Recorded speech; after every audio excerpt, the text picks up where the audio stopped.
एक बात बताइए, केमिकल रिएक्शन सुनते ही आपके दिमाग में सबसे पहले आता क्या है? एक फ्लास्क, उसमें सॉल्वेंट, स्टेरिंग, हीटिंग और उसके बाद प्यूरिफिकेशन का पूरा झंझट, है ना? तो अब जरा इस पिक्चर को थोड़ा बदल देते हैं। मान लीजिए हमारे पास कोई सॉल्वेंट नहीं है, बस दो सॉलिड पाउडर्स है, एक मजबूत जार है और उसके अंदर कुछ स्टील या जिरकोनिया की बोल्स है। So can these solid powders still react? जी हाँ, रिएक्ट कर सकते हैं।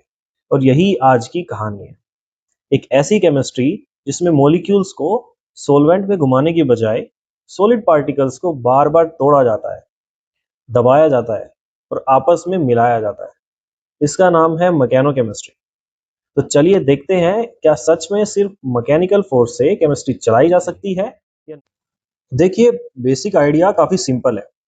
हम दो सॉलिड रिएक्टेंट्स लेते हैं, उन्हें इस तरह के एक मिलिंग जार में डालते हैं। अंदर स्टील, जिरकोनिया या किसी सुटेबल मटेरियल्स की बोल्स रखी जाती है। अब जार को तेजी से शेक या रोटेट करती है और फिर बोल्स पाउडर से बार बार टकराती है। हर कोलिजन में पार्टिकल्स थोड़ा टूटते हैं, थोड़ा दबते हैं और थोड़ा और अच्छे से मिक्स होते हैं। यानी मैकेनिकल एनर्जी सीधे सॉलिड मटेरियल तक पहुंच रही है और सही कंडीशन में यही एनर्जी केमिकल रिएक्शन को शुरू कर सकती है या उसे तेज कर सकती है। इसी को हम कहते हैं using mechanical force to drive a chemical reaction. अब यहाँ एक बात साफ रखना बहुत जरूरी है। मैकेनोकेमिस्ट्री का मतलब हमेशा यह नहीं है कि रिएक्शन में बिल्कुल भी लिक्विड नहीं होगा। कुछ रिएक्शंस पूरी तरह ड्राई कंडीशंस में चलती है, कुछ में बहुत थोड़ी लिक्विड क्वांटिटी यूज होती है, बस कुछ माइक्रोलीटर्स। इसलिए बेटर साइंटिफिक स्टेटमेंट यह है कि mechanochemistry can run reactions with little or no added solvent. बस यही इसका एक बेसिक फाउंडेशन है। अब देखिए, मैकेनोकेमिस्ट्री को समझना है तो केवल डेफिनेशन याद करने से काम नहीं चलेगा। इसके पीछे कुछ बहुत बेसिक लेकिन इंपॉर्टेंट सवाल है। जैसे, why do solid chemicals usually react slowly? अगर दो पाउडर्स को मिक्स कर दिया तो रिएक्शन तुरंत क्यों नहीं हो जाती? फिर दूसरा सवाल, what happens inside a milling jar? अंदर बोल्स घूम रही है, लेकिन एग्जैक्टली केमिकल लेवल पर क्या बदल रहा है? और एक common confusion, does mechanochemistry always mean a completely solvent free reaction? फिर प्रैक्टिकल क्वेश्चंस भी हैं। साइंटिस्ट बंद जार के अंदर चल रही रिएक्शन को ऑब्जर्व कैसे करते हैं? फाइनल प्रोडक्ट को मिल का टाइप, स्पीड, टाइम और बोल मटेरियल कैसे बदल सकते हैं? और सबसे interesting, can mechanochemistry help in the plastic recycling? तो आज हम इन क्वेश्चंस को अलग अलग पॉइंट की तरह नहीं, बल्कि एक कनेक्टेड स्टोरी की तरह समझेंगे। अब मान लीजिए मैंने दो पाउडर्स लिए और उन्हें बीकर में अच्छे से मिक्स कर दिया। ऊपर से देखने में लगेगा बहुत बढ़िया मिक्सिंग हो गई, लेकिन मॉलिक्यूलर लेवल पर सिचुएशन अलग होती है। सॉलिड पार्टिकल्स कुछ जगहों पर एक दूसरे को टच कर रहे होते हैं। पार्टिकल के अंदर मॉलिक्यूल या आयंस अपनी क्रिस्टल स्ट्रक्चर में काफी हद तक फिक्स्ड रहते हैं, वे फ्रीली इधर उधर नहीं घूम सकते।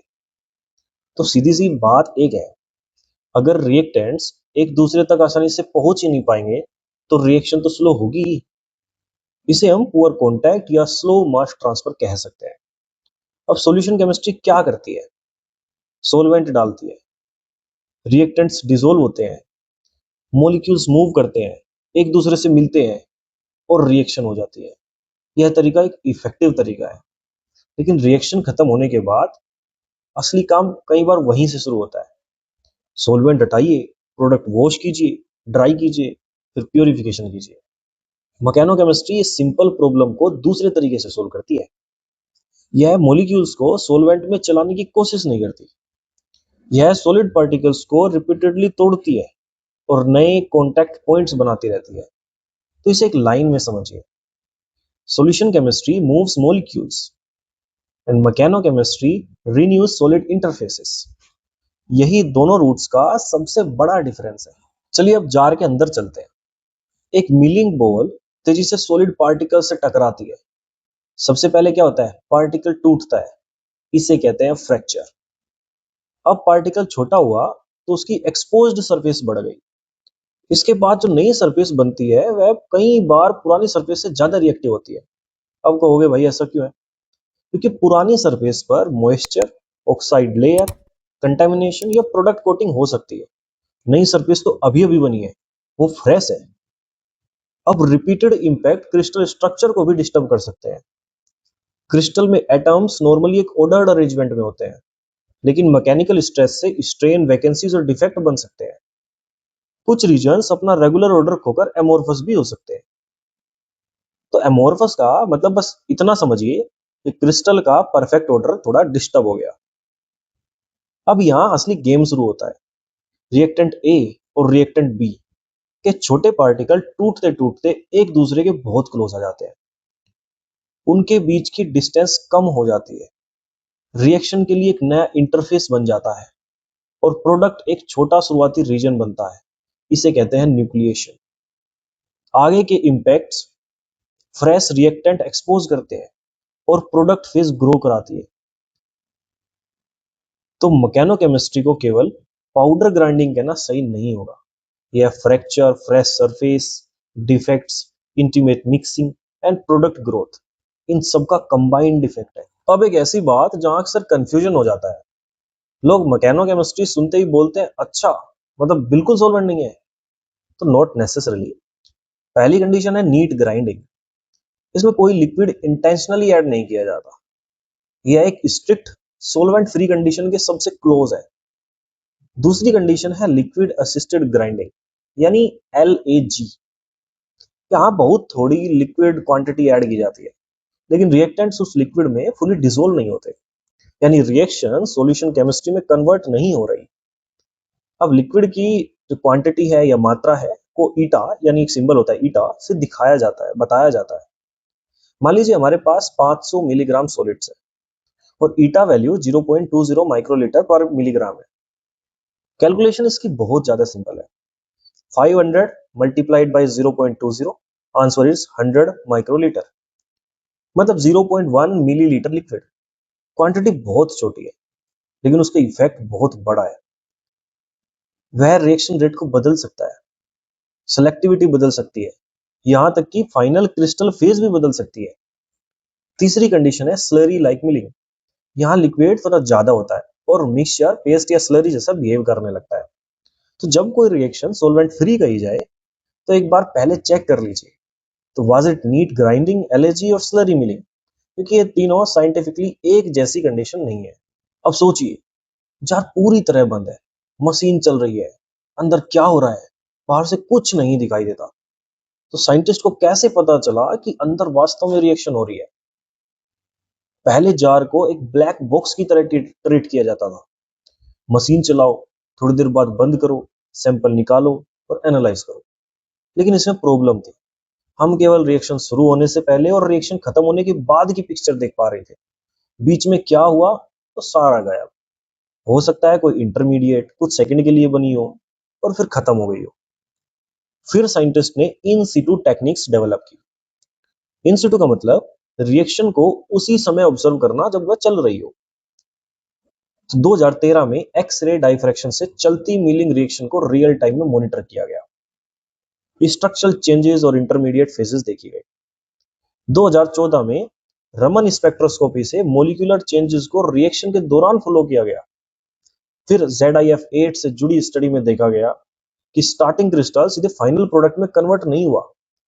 पहले क्रिस्टल में डिसऑर्डर आया, फिर एमोर्फस स्टेट बनी, फिर एक टेम्परेरी मेटास्टेबल इंटरमीडिएट बनी और उसके बाद एक फाइनल फेज आई। अब बताइए, is this only a dry mixing? बिल्कुल नहीं, ये रियल केमिकल और स्ट्रक्चरल ट्रांसफॉर्मेशन है। अब यहाँ एक बहुत इंपॉर्टेंट बात आती है। मान लीजिए दो रिसर्चर्स सेम केमिकल यूज करते हैं, फिर भी दोनों को सेम रिजल्ट नहीं मिलता। एक को डिजायर्ड प्रोडक्ट मिलता है, दूसरे को कोई दूसरी फेज। ऐसा इसलिए हो सकता है क्योंकि मैकेनोकेमिस्ट्री में मशीन भी केमिस्ट्री का हिस्सा बन जाती है। मील का अगर टाइप अलग होगा तो मोशन और कोलिजन पैटर्न भी अलग होगा। मिक्सर मील और प्लेनेटरी मील दोनों अलग अलग मशीन नहीं है, उनका एनर्जी ट्रांसफर बिहेवियर भी अलग होता है। स्पीड या फ्रीक्वेंसी बदली तो इंपैक्ट इंटेंसिटी बदल सकती है। मिलिंग टाइम बदला तो प्रोडक्ट भी बदल सकता है। कई बार शॉर्ट मिलिंग में इंटरमीडिएट मिलती है और लॉन्गर मिलिंग में फाइनल फेज। बोल टू पाउडर रेशियो भी इंपॉर्टेंट है। पाउडर अगर कम है, बोल्स ज्यादा है, तो एनर्जी ट्रांसफर बिल्कुल अलग होगा। जार और बोल्स किस मटेरियल की है, यह भी मैटर करता है। स्टील की है, जिरकोनिया या टंगस्टन कार्बाइड, तो ये सभी एक जैसा बिहेवियर नहीं करते हैं। इनका वियर प्रोडक्ट में कंटेमिनेशन ला सकता है। कभी कभी मेटल सरफेस रिएक्शन में कैटालिटिक रोल भी प्ले कर सकती है। एटमॉस्फेयर भी इंपॉर्टेंट होता है। एयर है, नाइट्रोजन है या आर्गन है, टेम्परेचर भी चेंज हो सकता है, क्योंकि रिपीटेड इंपैक्ट्स हीट जनरेट कर सकते हैं। और एडेड लिक्विड की आइडेंटिटी और क्वांटिटी भी फाइनल प्रोडक्ट बदल सकती है। इसलिए केवल यह लिख देना कि the sample was milled for 30 minutes enough बिल्कुल नहीं है। रिप्रोड्यूसिबिलिटी के लिए कंप्लीट मिलिंग कंडीशंस उसमें रिपोर्ट करनी पड़ेगी। तो अब तक हमने समझा कि मैकेनोकेमिस्ट्री काम कैसे करती है, लेकिन असली सवाल है where can we actually use it. तो एक इंपॉर्टेंट एरिया है मटेरियल्स केमिस्ट्री, और उसमें भी एक एग्जांपल आता है मेटल ऑर्गेनिक फ्रेमवर्क यानी एमओएफ्स, जो कि पोरस क्रिस्टलाइन मटेरियल्स होते हैं। इनके अंदर बहुत छोटे पोर्स होते हैं और इनका use gas storage, separation, sensing और कैटालिसिस में किया जा सकता है। मैकेनोकेमिकल रूट से HKUST1, ZIF8 and aluminium fumarate जैसे एमओएफ बनाए जा चुके हैं। अब यहाँ एक इंटरेस्टिंग बात यह है कि ये काम केवल छोटे जार में नहीं हुआ। ट्विन स्क्रू एक्सट्रूशन की मदद से कंटिन्यूअस प्रोडक्शन भी डिमोन्स्ट्रेट की गई है, यानी मटेरियल एक तरफ से मशीन में जाए और दूसरी तरफ से प्रोडक्ट कंटिन्यूअसली निकले। दूसरा एरिया है pharmaceutical synthesis. Nitrofurantoin and dantrolene जैसे कंपाउंड की नो सोलवेंट, नो बेस, ग्राम स्केल प्रिपरेशन रिपोर्ट हुई है। इससे बल्क सोलवेंट यूज कम हो सकता है और प्रोडक्ट आइसोलेशन आसान हो सकती है। लेकिन यहाँ पे ओवर क्लेम नहीं करना चाहिए। इसका मतलब यह नहीं है कि मेडिसिन को अब बोल मिल में ही बनाया जा सकता है। हर ड्रग के लिए प्योरिटी, स्टेबिलिटी, कंटामिनेशन, सेफ्टी और रिप्रोड्यूसिबिलिटी अलग से टेस्ट करनी होगी। तो पोटेंशियल तो स्ट्रॉन्ग है, लेकिन देखो वैलिडेशन बहुत ज्यादा जरूरी है। अब एक ऐसी चीज लेते हैं जिसे हम सब रोज देखते हैं, प्लास्टिक बोतल। इनमें से कई बोतल पीईटी से बनी होती है। पीईटी मतलब पॉली इथाइलिन टेरेथलेट। तो पीईटी एक लॉन्ग चेन पॉलीमर है। अब क्वेश्चन है कि can mechanical force break this polymer into useful chemicals. तो कुछ लेबोरेटरी स्टडीज में पीईटी को सोडियम हाइड्रोक्साइड यानी NaOH के साथ मिल किया गया। रिपीटेड इंपैक्ट्स पॉलीमर चेन को तोड़ने में मदद करते हैं। रिजल्ट में डाइसोडियम टेरेथलेट और इथाइलिन ग्लाइकोल बन सकते हैं। और कुछ स्टडीज में तो लगभग 20 मिनट में कंप्लीट डीपॉलीमराइजेशन रिपोर्ट हुई है। तो सुनने में तो देखो इंप्रेसिव लगता है, लेकिन यहाँ थोड़ा सा रुकना जरूरी है। देखो पीईटी चेन टूट गई, बहुत अच्छी बात है, लेकिन रिसाइकलिंग प्रोसेस अभी खत्म नहीं हुआ। अब प्रोडक्ट को सेपरेट करना होगा, जो इथाइलिन ग्लाइकोल है उसको रिकवर करना होगा, डाइसोडियम टेरेथलेट को आगे प्रोसेस करना होगा, NaOH कितनी लगी, वेस्ट कितना बना, इलेक्ट्रिसिटी कितनी लगी, यह सब भी देखना होगा। तो सिंपल कंक्लूजन यह है कि रिएक्शन स्टेप तो प्रोमिसिंग है, लेकिन प्रोसेस सच में सस्टेनेबल है या नहीं, है प्रोसेस का जो असेसमेंट है उसके बाद ही पता चलेगा। तो अब पूरी कहानी को एक साथ जोड़ते हैं। तो मैकेनोकेमिस्ट्री मैकेनिकल फोर्स का यूज करके एक सॉलिड रिएक्टेंट की सबसे बड़ी प्रॉब्लम को सोल्व करती है, उन्हें एक दूसरे के कांटेक्ट में लाना।